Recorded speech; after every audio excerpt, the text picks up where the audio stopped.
Guys big boss Marathi season 6 मधला आज पहिलाच दिवस होता. तर प्रभू शेळके इकडे येऊन रडताना दिसतोय. मला याला बघून चक्क सूरज चव्हाणची आठवण येते, कारण सूरज चव्हाण देखील असाच होता, भोळा भाबडा होता. पण प्रभू शेळके इकडे कुठल्या तरी त्याची जी देवी असेल, आराधन असेल, त्याचं नाव घेऊन इकडे रडताना दिसतोय की मला बिग बॉस हा खेळ समजून घेण्यासाठी मदत करा, आई एडी माता मला मदत कर, असं तो इकडे सांगताना दिसतोय. तसं सूरज चव्हाण होतं की आई मरी माता ओम नम शिवाय, असं तो काहीतरी म्हणत होता. कारण प्रभू शेळके इकडे खूप इमोशनल झालेला दिसतोय, कारण विशाल कोटियन ज्या प्रकारे त्याला ओरडला ते त्याला सहन नाही झालं आणि त्याच्यामुळेच तो इकडे इमोशनल झालेला आहे. कारण विशालने त्याला हा एक माझ्यासाठी डंबेल्स आहे म्हणून उचलून घेतलं, पण त्याला जो वे होता तो विशालनेही चुकीचा घेतला आणि प्रभू शेळके हा कॅज्युअली सांगायला गेला, त्यामुळे दोघांनाही याच्यामध्ये काहीतरी मिसकन्सेप्शन झालं आणि दोघांचंही इथे मिसअंडरस्टँडिंगमुळे वाद थोडासा झाला.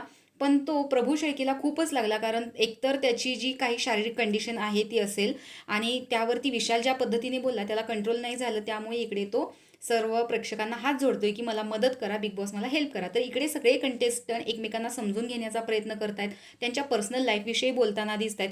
तर इकडे सोनाली राऊत जी आहे तिचा जो ॲटिट्यूड आहे त्याविषयी इकडे हे बोलताना दिसत आहेत. तर रोशन भजनकरला कळत नाही की नेमकी या दोघी कशाबद्दल बोलतायत. तर त्या सांगतात की हां, ती सोनेरीवाली छोटी कपडे घालून आले तिच्याबद्दल तुम्ही बोलताय का? तर त्यानंतर इकडे दिव्या जी आहे तिच्या कॉन्फिडन्स आणि ती ज्या पद्धतीने डिबेट करते त्याच्याविषयी इकडे समजून घेताना किंवा तिच्या व्यक्तिरेखा जी आहे त्याच्यावरती तिचं कौतुक करताना दिसत आहे. तर अशा प्रकारे घराचा हा पहिला दिवस गेलेला आहे. काही दिवस हा इमोशनली गेलेला आहे, काही हा ॲप्रिसिएशनमध्ये गेलेला आहे.